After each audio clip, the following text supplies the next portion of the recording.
අහසට නොකියන රහස ඔල් සුළඟට නොකියා හිඳිමු ගම් යුරට නොදැනී ගලනා නදියක් නොසොයා හිඳිමු යෞවනය කොහේ හෝ සුවඳක් දී මලක් වෙලා පිපෙනා මේ අරුමැති ලෝකයායත් පෙම් කවියක් යැයි සිතමු සිතමු සඳ එළිය මගේ යැයි කීවත් ඔබ අඳුර නොවනු මැනවී ඔය අඳුර නිසා මේලියේ හරි අගය සොයනු බැරිවේ හරි අගය සොයනු බැරිවේ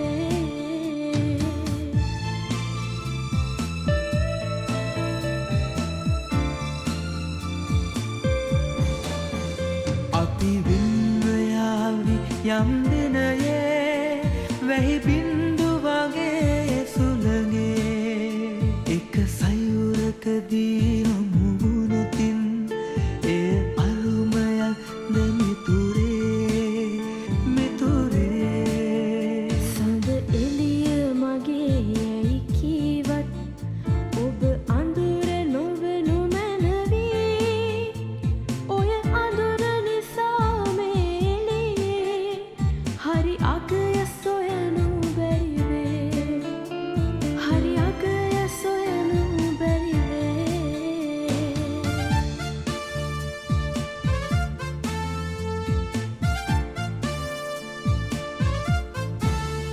සඳ සඳම වේවි ගඟ ගඟම වේවි සුළඟට තව නම් ගම් නෑ කොයි කොතනකදී හෝ ඔබ මා හමුවනු ඇති පුරුදුරුවින් සඳ සඳම වේවි ගඟ ගඟම වේවි සඳ සඳම වේවි ගඟ ගඟම වේවි සඳ සඳම වේවි ගඟ ගඟම වේවි සඳ සඳම වේවි ගඟ ගඟම වේවි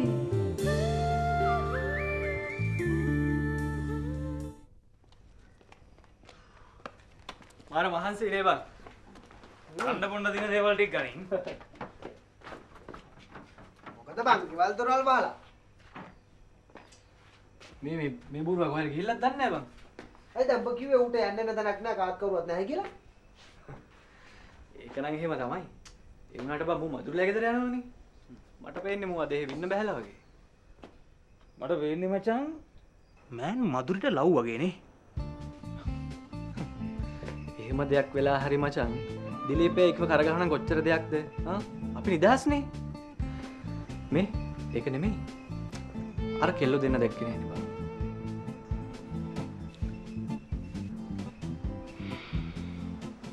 ඒ බාසුවා. අපි මුට තවත් කොලේ වාහනේ කාරේ නෑනේ. මොනොත් කියලා දාපන්. මොකද ඒ කතාව? අබන් චතුරංග මේකයි අර අපේ අම්මා මට කතා කරපු කෙල්ල ඒකී මාෂිමයි බං මොනවා? උඹ ඒතට කිව්වේ මේ මොකද ෂෙරින්ද මොකද්ද කියලා? ඒක තමයි බං අපි මේ පැටලිලා දඟලන්නේ. දැන් උඹලා දෙන්නට හොඳටම ෂුවර්ද ඔය දෙන්නම එක්කෙනෙක් කියලා? එහෙම ෂුවර් කරන්න ඔබ හිතුවද අපි දෙන්න එකී බාප්පලා කියලා මචං මූණ කට හැඩවරුකම් ගැවසෙන ස්ථාන සේරම එකයි අපිට මේ ප්‍රශ්න විසඳගන්න මෙහෙම බෑ මචං. අපි ඒ කියම් වෙලා කතා කරන්න. එහෙම වුණා නම් ප්‍රශ්නයක් නෑනේ මචං. දැන් ප්‍රශ්නේ මේ උන් අපිට කතා නොකර මගහරින එකනේ. දැන් දිලීපයත් නෑනේ. ප්ලේන් ටිත් නෑ කණ්ඩත් නෑ. යන්න ආයේ පාර පැත්තට. යා ඌ තියෙන සෝරි යා සෝරි.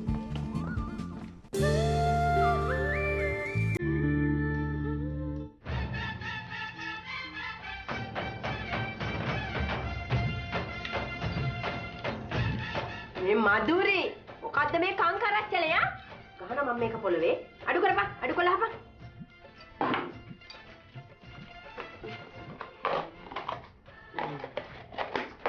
මధుරි මේ දුවලා ගිහලා කඩෙන් අපිට පැකට් එකක් කරන් බරින් පුතේ. එවේ දිලීප. තවසේ කඩේ යන්න ආසයිනේ. අන්න බල්ලට කිව්වම බලු නැට්ටට කියනවා. උඹටනේ කිව්වේ. ඵලයේ පරක් වෙනවා.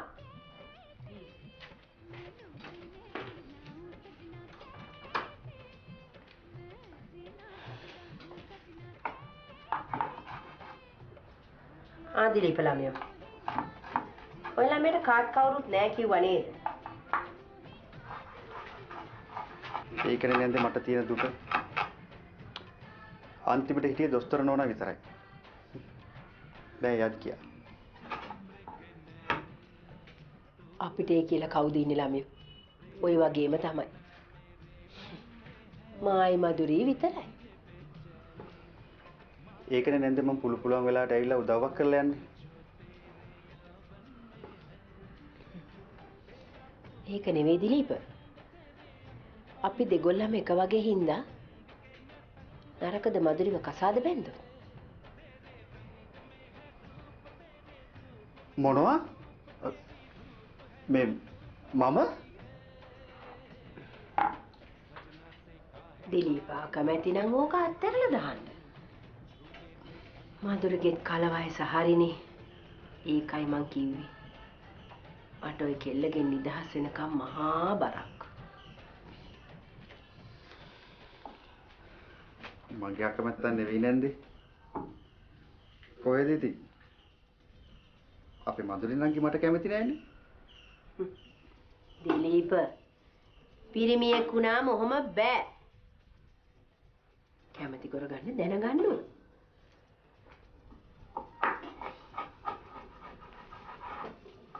හරි හරි. මං ගෙනන් ටයි කරලා බලන්නම්කෝ.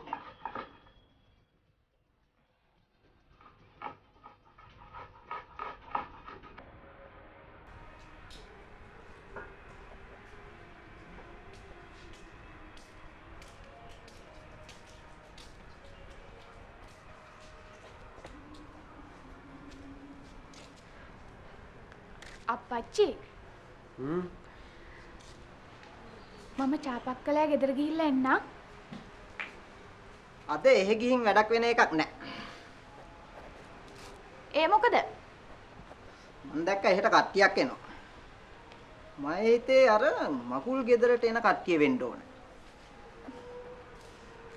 බලාගෙන ගියාම පින්තු නොදන්න දෙයක් නෑනේ.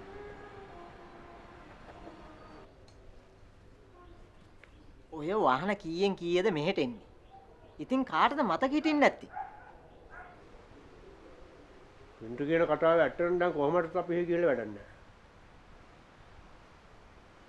කොහොමද අපි ඔය එන හැම ප්‍රශ්නෙටම මැදිහත් වෙන්න අවශ්‍ය නැහැ. මං එහෙ යන්නේ නැහැ අප්පච්චි. කොහොමත් මං එහෙ ගියොත් නැන්දම්මට ලැජ්ජා හිතේ.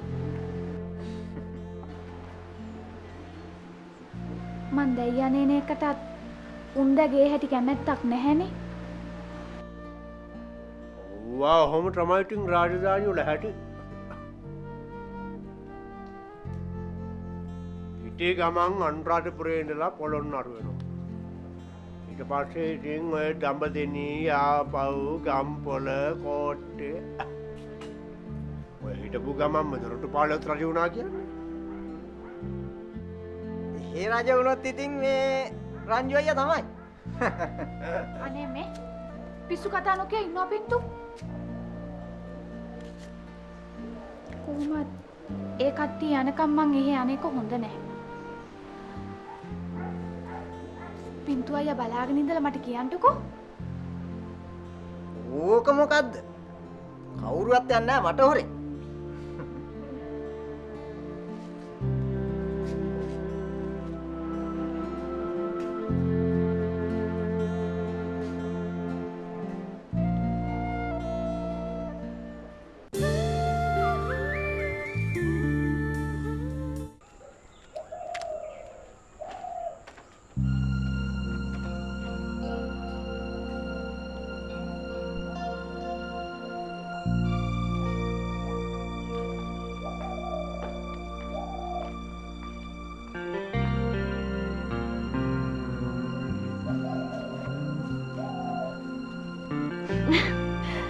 හින්දානේ ඔය තරම් කල්පනා කරන්නේ? දැන් මට ප්‍රශ්න වෙලා තියෙන්නේ. නෑ අනේ. මම මේ කල්පනා කරේ අර පිස්සු කොල්ලෝ ගැන. සාමාන්‍යයෙන් කොල්ලෝ කෙල්ලෝ පස්සේ එන එක මහා පුදුම දෙයක් නෙමෙයි. ඒත් අපි එයාට කිසිම අනුබලයක් නොදී ඒ අය අපි පස්සේ එන එක මහා පිස්සු වැඩක් නෙමෙයිද? ඔයා එහෙම හිතුවට ඔයා hina වෙනකම ඇති උන්ට අනුබලයක් දුන්නා වගේ තමයි. ඒතේ සේරම ප්‍රශ්න ගොඩ ගැහෙන්න කලින්නේ. අනික මම එච්චර සිරියස් අරගෙන hina වුනේත් නෑනේ. ආයෙ නම් උන් යන පාරකින්වත් මන්න යන්නේ. ඒක අපිටත් වැඩිය උන්ට තමයි හොඳ නැත්තේ. අනික කිසිම දෙයක් පටන් ගන්නෙත් නැතුව කට්ටියම යාගේ ගෙවල්ට නෝනි වෙලා තමයි තියෙන්නේ. මේ තියෙන ප්‍රශ්න බලපුවාම මමී කියන කොල්ලව කසාද බැඳන හොඳයි කියලා හිතෙන්නේ මට.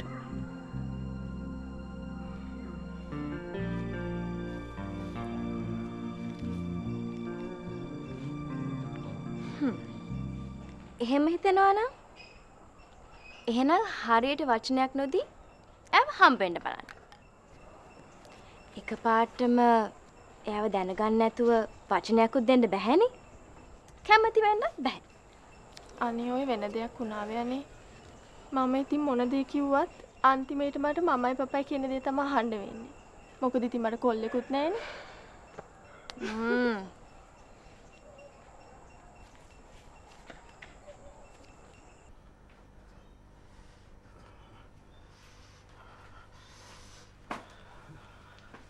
මුන්නේ එහෙ මොකද මේ? දොස්තර නෝනා නම් නෑ. රට ගිහිල්ලා.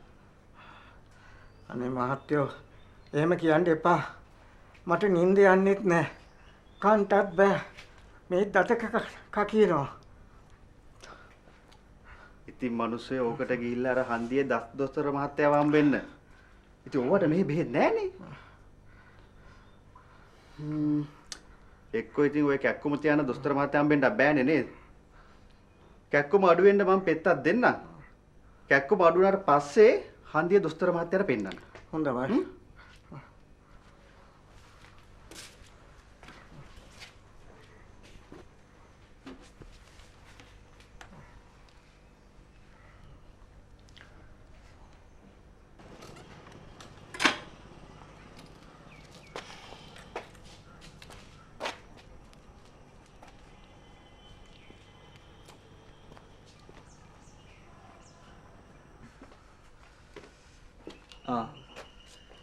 මේ මහත්තයා බෙහෙත් ගන්න වෙන්නේ නැති.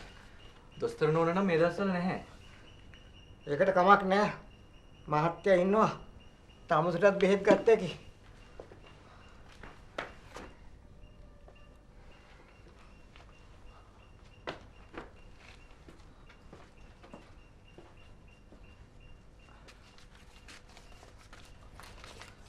මුන්නේ මේ බෙහෙත් ටික බීලා අර හන්දියේ දොස්තර මහත්තයාව හම්බෙන්න. හොඳයි. මේක බීපුවම කැක්කුම අඩුයි. හොඳයි.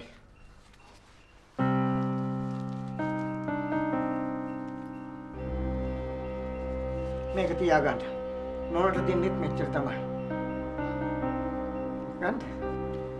එහෙනම් මම ගිහලා එන්න.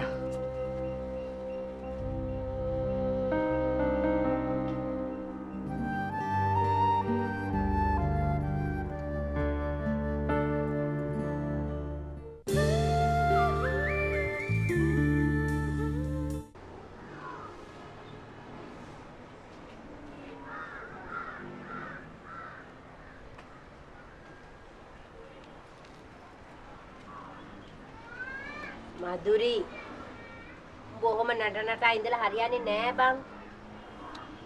දැන් මට මොකද්ද කරන්න කියන්නේ? කොහෙවත් යන්නත් එපාලු. යාළුවෙක් ආශ්‍රය කරන්නත් එපාලු. දැන් මේ බංකුවට වෙලා ඉන්න එකත් අම්මට අප්සෙට්ද? එහෙම එකක් නෙවෙයි බං මං කියන්නේ. දැන් උඹේ කසාද බඳින වයසත් ඇවිල්ලා නේ බං. ඕ.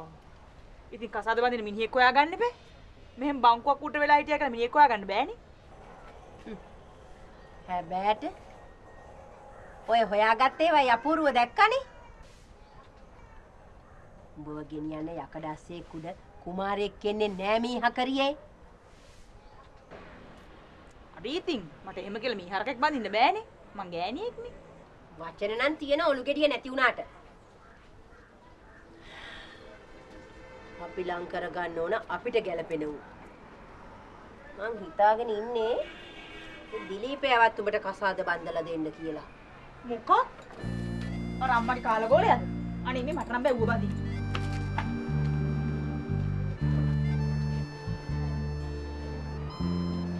මං වෙන මොනව කරන්නද බං?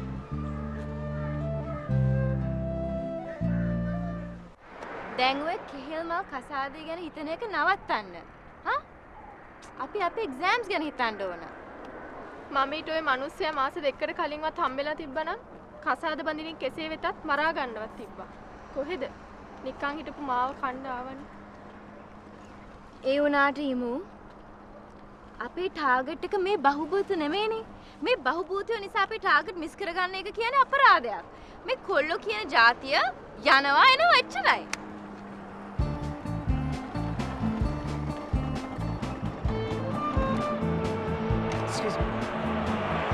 ඔයාලට මම මතකද දන්නේ අර සාමනියෝජිත බාසු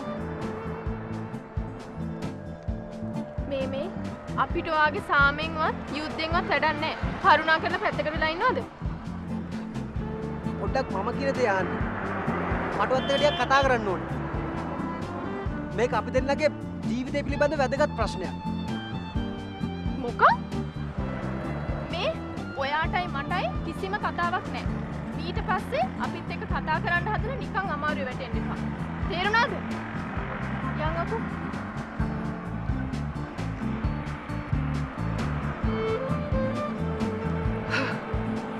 ඊගා විද්ද පටන් ගන්න යන්නේ. ෂිට්.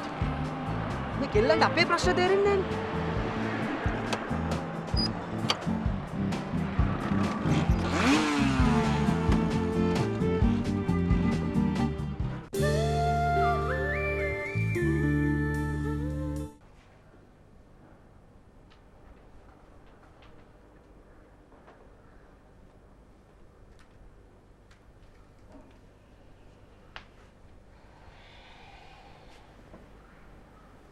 මොනවද උඹ ඔය හැටි කල්පනා කරන්නේ?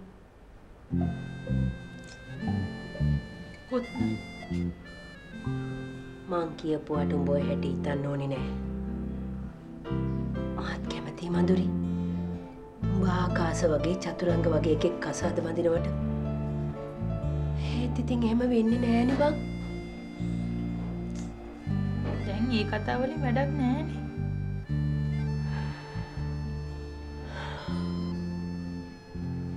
මට මතකයි උඹ පුංචි කාලේ ලස්සනට සුදු ගවුමක් අන්දලා සපත්තු දාලා මං උඹව ඉස්කෝලේ ළඟට ගිහිල්ලා ඇරලෙව්වේ. උඹව ලොකු නෝනා කෙනෙක් වෙනවා දකින්න. එහෙම වුණේ නෑ නිකන්. දැන් ඉතින් මං කතා වැඩක් නෑනේ. මට ඒක කරගන්න බැරි වුණානේ. කමක් නෑ කියමුකෝ. ඒක හීනයක් කියලා හිතමුකෝ. ඊට පස්සේ මං හිතුවා මයි කෙල්ල ගෙනියන්න කුමාරයෙක් එයි කියලා. ඒ කුමාරය ආකාශ කියලා මං හිතුවේ. එහෙම දෙයක් වෙනව නම් ඉස්සෙල්ලම සන්තෝෂ වෙන්නේ මමනේ. ඒ වුණාට පුතේ අපි අපේ තරමට වැඩ කරන්න හිතන්න ඕන. ඒකයි මම උඹව දිලීපට දෙන්න හදන්නේ. මං දිලීපට කවද නෑ අම්මේ. ඊට වඩා හොඳ පාරන කුණ්ඩෙක්ක වැඳ ගන්නවා. එහෙම කියන්න එපා මගේ පුතේ. හොඳ හැදිච්ච කොල්ලෙක්. හැඩ වැඩ නැති වුණාට උඹට උපකාර කරයි. ඒ මොක නැතත් ඔබ ආදරෙන් බලාගනී පුතේ.